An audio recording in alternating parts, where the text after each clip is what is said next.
Well, hello, everyone. Thanks for joining us today for our next episode of Mixed Messages with Jeff Bogue. My name is Joe Caruso, and I'll be your host as we dig into today's topic. From news sources to comedians, from friends to advertisements, it seems everyone has an idea of how we should think and live and make decisions. But when everyone disagrees, how do we cut through the noise? How do we sift through all that information overload and choose what governs our lives? As we pray and process these things, we want to offer a resource to navigate some of the day's most pressing topics and questions. Right, Jeff? Right, Joe. That's exactly what I was thinking. So, Jeff, funny thing happened today. We had, for those of you listening, watching, we had our entire staff from all of our campuses gathered together today, which is always super fun. Yeah. We do it once a year. Yeah. Bring everybody up from South Carolina and Atlanta. It's a blast. It's one of those times where, like, I wish our church could be a fly on the wall. Yeah. Or I wish we had a room for 11,000 people to sit in or something like that. I mean, it's just like, it's just a really, really fun time. Well, we were doing these quick update videos, like, hey, what's going on at your campus? Hey, what's going on at your campus? And while we were waiting for Ryan over at Akron East, Isaac stepped up. He's like, what, you're not going to interview about my campus? And he was serious. And so we're like, okay. So, Isaac, what's going on at your campus? Like, well, ours is the basement camp. And then he just rattles off this thing about how no one knows about it because it's in the basement and how they have the best version of Jesus. It just goes all like, it was, his sense of humor was That's on awesome. Full fleek. Yeah, Isaac's my second son, and he works in the basement, and he is... he's just like that. Yeah, he'll get rolling on something. It was pretty fantastic.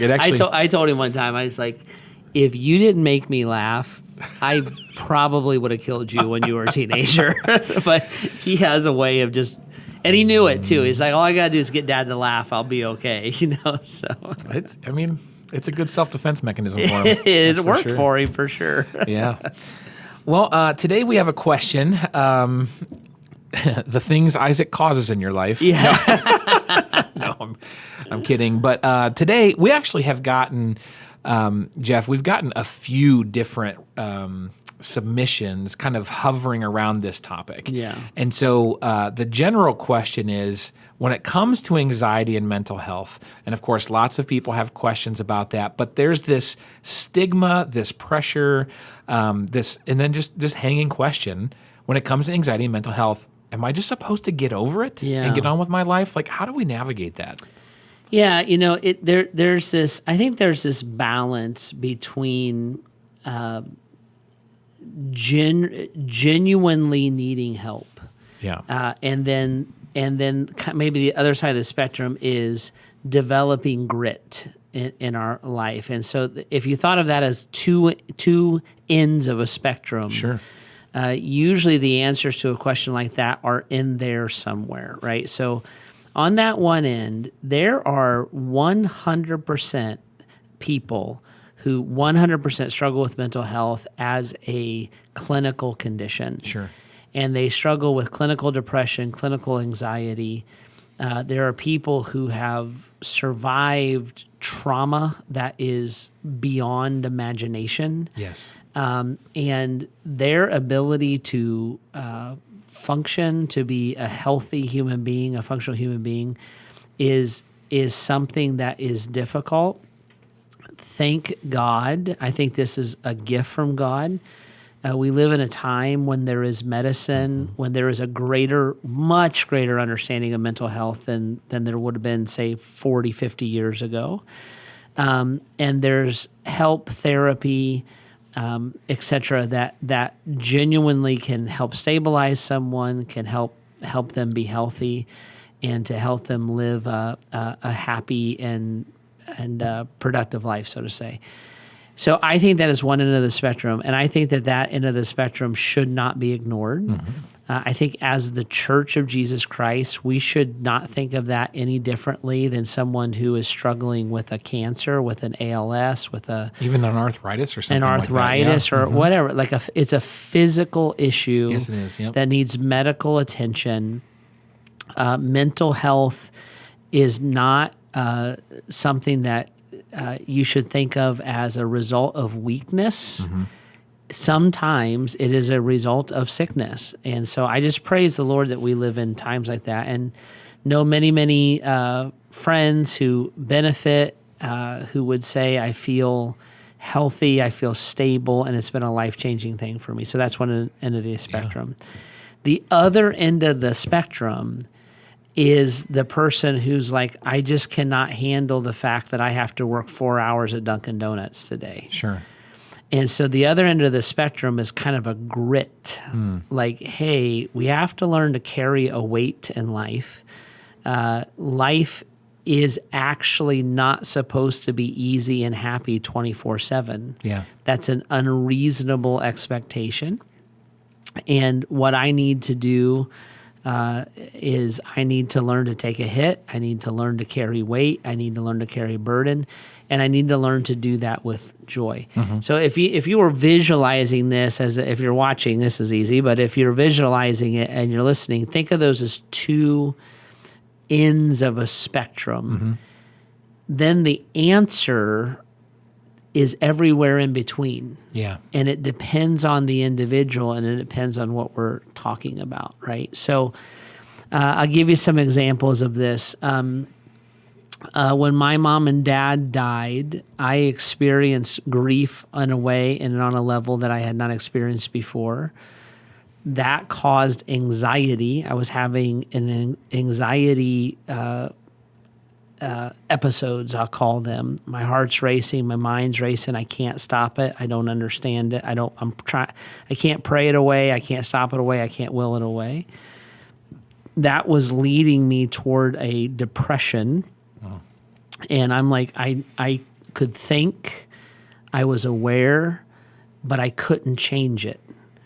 And so that is classical for, classic description of somebody going into depression.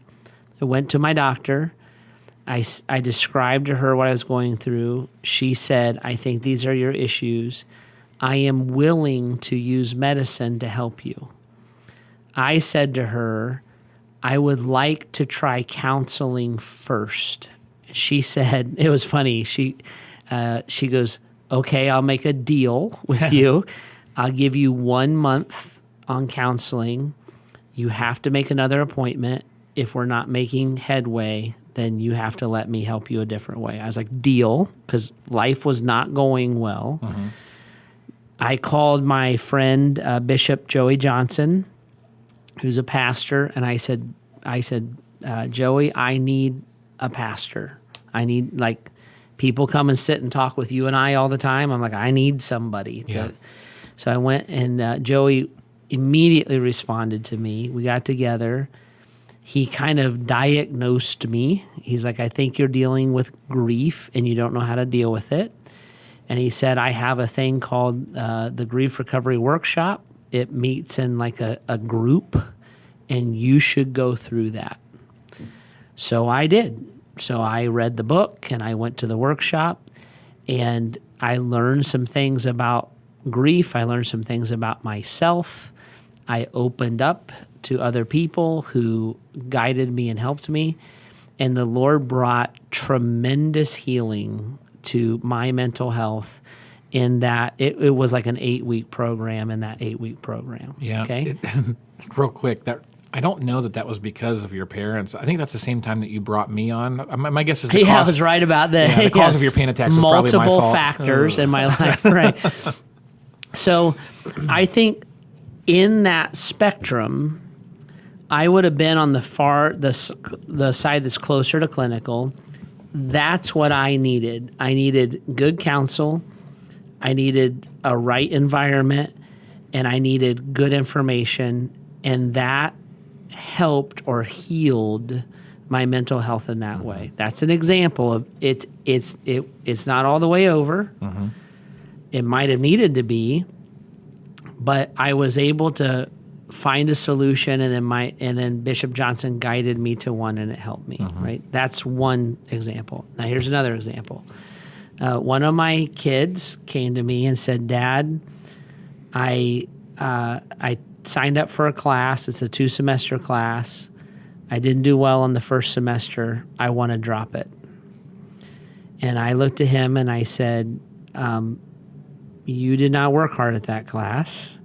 So now you're behind in the class, and you want to drop the class because you don't want to do the work. And he said, I'm discouraged. I feel depressed. I feel anxious about the class. Can I drop the class? And I said no. Because as a dad, I told him this. I said, you need to learn grit. Like the problem is you don't want to stay after school and work with the teacher. You don't want to get caught up. You don't want to do the work. You are smart. You are capable. And I think the big lesson here is that you have to push through something you don't want to push through. And the relief of your anxiety and the relief of your dread is pushing through your anxiety and pushing through your dread. I will help you, your teacher will help you, etc. You're going to feel like $1 million on the other side of that because you faced it and tackled it. So those are two examples. And remember this spectrum, right? So there's like build grit, you need help. In between those spectrums are all these stories and examples we can tell. And I, as a person, I'm like, I need help. I went and got help. I was experiencing things I had just never experienced before. Yeah. And what was a little bit unique was it was the death of my parents, so I had nobody to ask. You Sure. know, it's like I normally would have talked to my mom and dad about that. On the other side of it, like I was kind of looking at my kid and saying, you got to toughen up. Like, I know this is hard, but you're going to do it, and you're going to thank me later for helping you develop grit in this area. So I think in there, like, should we just get over it? I'm like, no, it should be dealt with. It should be dealt with wisdom, and that wisdom is going to apply differently depending on what we're talking about with it. So it's interesting with that spectrum, you know, so like you said, on one side, it's something that is truly something from the outside has impacted you in a way that you need to actually get healing, and or there's something physiological happening where you need to have that addressed. And on this other side is like you've kind of in some ways created your own monster, and some grit would help you push through that and actually strengthen you through it Yep. by actually addressing it. Now, in any of those cases, like, are we to make that a part of our identity? And so I think one of the questions that seems to come up all the time is like, boy, whenever I'm under pressure, I'm a very anxious person. And then we'll start to kind of define ourselves as like, I have anxiety. I'm the type of person that gets that when I'm faced with blank situation. Or even if it is the literal scenario of I have to be on medication for any litany of issues, are we supposed to just say like, well, I'm a person with anxiety, or well, and then like, how do we not push past it, like get over it? Please, any listener, don't hear, that's not my question.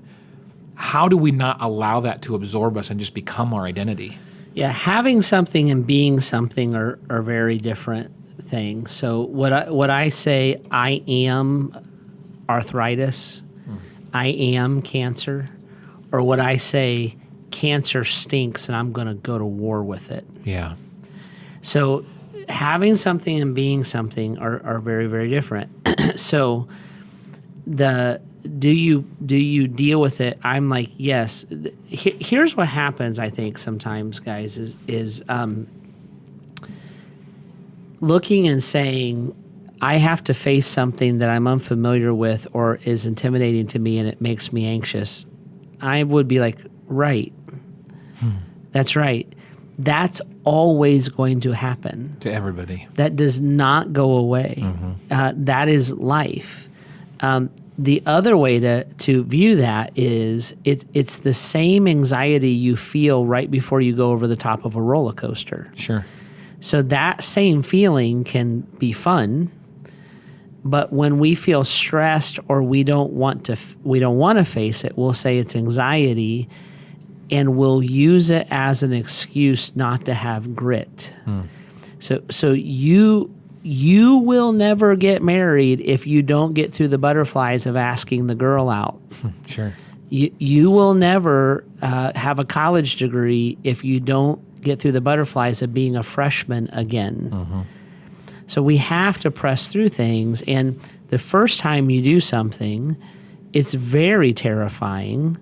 That never goes away. When you have children, I remember leaving the hospital with our oldest son thinking, I literally thought, so we just go home? Like, that's what we do now? Like, you will never have a family if you do not learn and are not willing to have grit. That actually literally happened to me right before my daughter was born. I was going through full-blown, I had the panic attacks. I was having the chest pains. I was pulling over on the side of the road. Like, if I was driving in the rain, I would be freaking out that this was going to be the day that I got in a car accident and died. I had probably 4 or 5 times I had to pull over to the side of the road. I was hyperventilating. I couldn't breathe because of all those thoughts. And I finally went to the doctor, and I was talking him through it and everything, and kind of the same conversation you were having, like, well, you can talk to somebody, but like this medication, I'm like ready to send it to the pharmacy because you're in a bad spot. And then he had I don't know why he didn't ask this earlier on, but suddenly I was like, well, what's changing? And I'm like, well, my wife's due in like a month. He goes, oh, wait a minute, you're about to have your first kid? I'm like, yeah. He goes, he literally crumbled up the prescription. And he was like, in 3 months, if this isn't better, we're right back on the same path. But I was like flipping out. Yeah. But even him crumbling up the paper, I'm like, oh, this is normal-ish. You're normal-ish. And I remember freaking out on my wedding day. Sure. And not because I wasn't. Because you didn't deserve Heidi. That's right. I wasn't worried I was marrying the wrong person. I just knew my whole life was going to change. Yeah, absolutely. That's normal. And what happens when you have to finish the class you want to drop, you can face those things. And then what happens over time, I think those of us who are older need to remind ourselves sometimes, there's certain pressures that we're used to, so they don't cause us anxiety anymore. And when a young person has anxiety over that same pressure, we're like, baby. I'm like, no, not baby, rookie. Right. Rookie. They never bought the house. They never brought a baby home from the hospital. Yep. They never gone on their job interview. Like, they're a rookie at it. Yep. And I would say to everybody, if you're a rookie at it, you're not going to sleep well the night before. You're going to be anxious. That's normal, right? The baseline of these emotions are like God-given. Because if you didn't get anxious about taking your kid home for the very first time, if you didn't slow down and wonder, should I be giving my life to this person in marriage? If you didn't slow down and go, man, stepping at the edge of this cliff has me feeling funny. Like, if you didn't have those type of feelings naturally show up in you, we would be so careless with everything. And so the baseline, it's not like anxiety is wrong. Anxiety is toxic. It's like, no, whether it's I feel sad because something bad happened, whether it's I feel anxious because I don't know how this is going to play out, or you start filling in those blanks, the baseline, it's really okay to feel that way. Anxiety is facing your fears. In fact, I would say this. If you tend to be a little bit of a fearful person, you need to look at I would encourage you to look at your life and say, whatever scares me is what I'm going to do. And you beat cancer. You can beat lots of things that make you anxious. I realize this is so dumb. I'm just like this in my life. If it's something that scares me, I do it on purpose. So, like, I have this phobia of snakes, and I live by a river. And so I am so glad that about 20 years ago, I know this is dumb, but about 20 years ago, snakes would freak me out so bad. I'm talking about garter snakes. I'm not talking about king cobras, right. Kind of thing. I decided one day, I was like, this is dumb. I'm a grown man, and I'm panicking over a snake. So I decided I'm going to pick up the next snake I see. And so I did. I watched, the people do it on TV, and I went and I grabbed this snake. And my heart's pounding, and I'm nervous, and I don't like it. But I'm like, I'm doing this. And then I just decided I was going to do that for a while. Well, now I get to live in this beautiful, beautiful place. There's snakes everywhere because I live on a river. Sure. And I'm like, I'm so glad I don't freak out.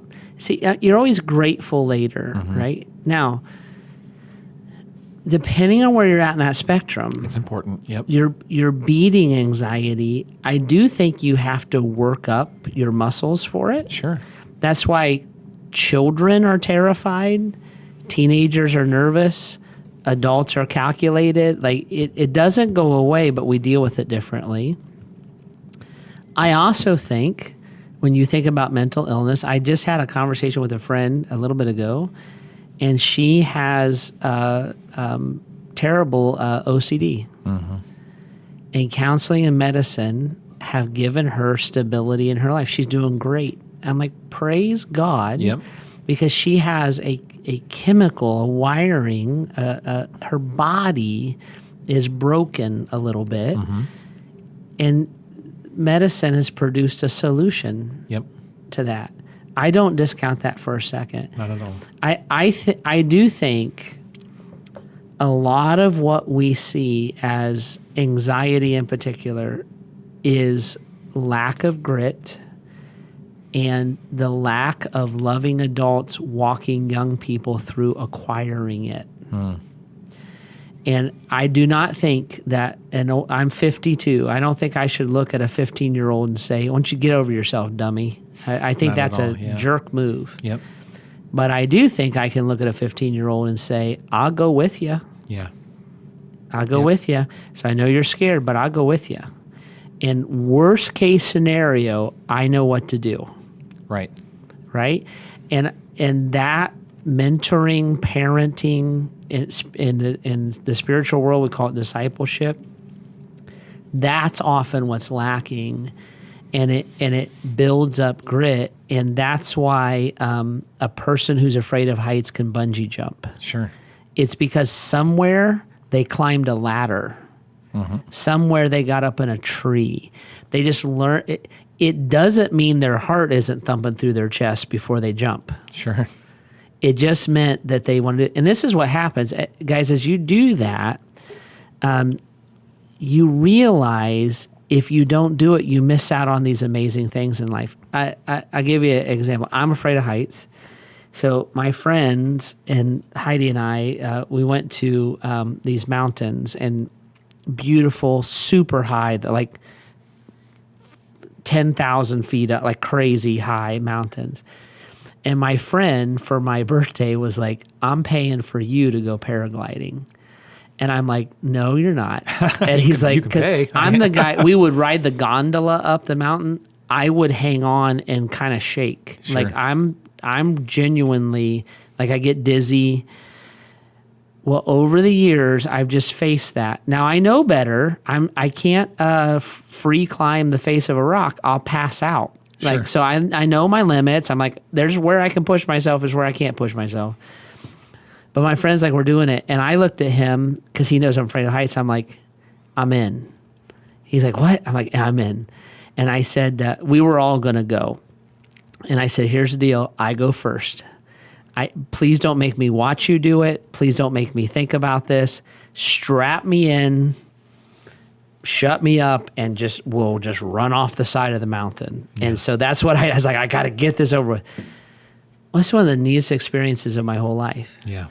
And that's what happens when you don't face anxiety is you miss. Can you imagine not having your daughter? You know, like you miss these things. When you find a limit, like my friend who struggles with OCD, what I'm so proud of her about is like, she's like, I'm just going to have to tackle it. She's not embarrassed. She's not ashamed. She's like, yeah, I have to have help with it. So I got help. Yep. And I have to manage it. So I manage it. And I'm like, that's amazing. And praise God that there's that out there. I love some of these correlations you're making. The words coming to my mind are limits and braces.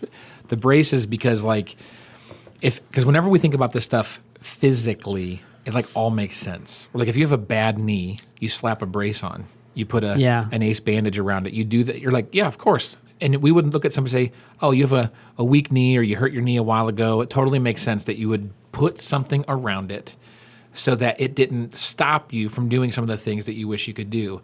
And so, like, how do we build those structures around us? Maybe it is medication. Maybe it is a regular visit to a counselor. Maybe it is a pathway of discipleship to help you get more healthy than you realized it was possible. And then the other thing that you talked about were these limits. You're like, I've learned about some of the ways in which I can face my fear of heights. I also know my physiological limits. Yeah. And that's okay. Like some people would say like, oh, you're totally missing out, free climbing. You're like, I'm really am okay. That's not one of those like, I have to do this in my lifetime type things. So I'm going to sit back on my limits and not push past. And you only find those limits by pushing those limits. Right. And so our family went out to Utah to Zion National Park. There's a place here called Angel's Landing. You guys should Google it. It'll freak you out a little bit. It's super high. And what you do is you climb super high on paths, and then you literally go up free up the edge of a cliff even higher, holding onto a rope. And that's all you do. And so you get up to this one spot, and then you go from there up to Angel's Landing. And so I got up there, and my kids were like, Dad, are you going up? I said, I can't. Mm-hmm. I will pass out, and I will fall to my death. Like, I know that. Now, so they went. It was amazing.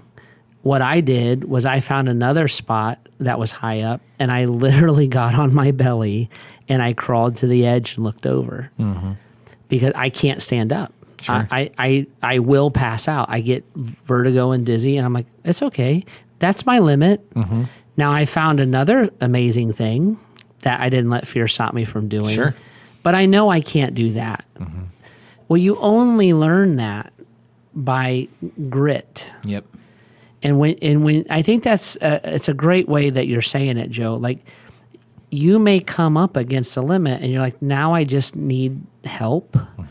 I need medicine, or I need to say no to myself. Which is what I did. I'm like, yeah, I kind of wish I could, but I can't. It's okay.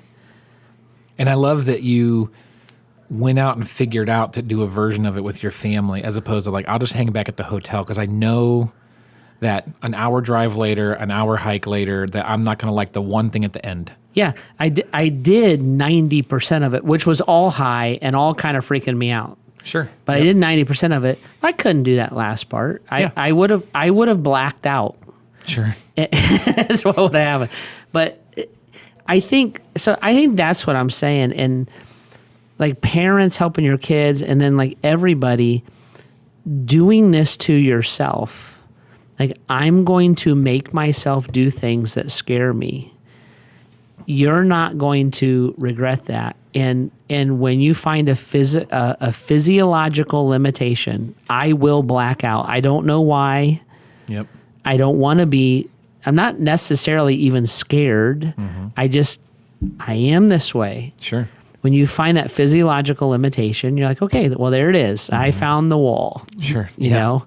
So but we're missing that. Mm-hmm. I don't think you just get over anxiety and mental health. In our awareness of mental health, which I would say by and large is really positive and helpful,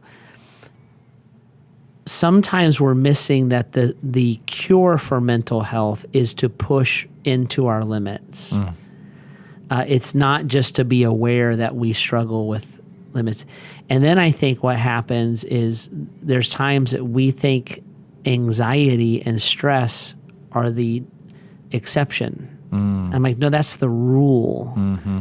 There's nothing wrong with you. That's normal that you would feel that way. And then you kind of go from there. That's really helpful. Well, I hope that our listeners are, kind of soaking a lot of this in and feeling maybe some relief that maybe something they thought was super unique about themselves is a little bit more common than they realized. And I also hope that we were able to communicate it in a way that is helpful for you, that you can take steps forward. And if we can help you in any way, we would love to do that. Point you toward resources, surround you with community, whatever that is. If you have questions that you'd like us to interact with, you can always submit those at bath.gracechurches.org/mixed messages. And if you like what you're hearing and you want to hear more of it, make sure you subscribe, follow, rate, and review our podcast.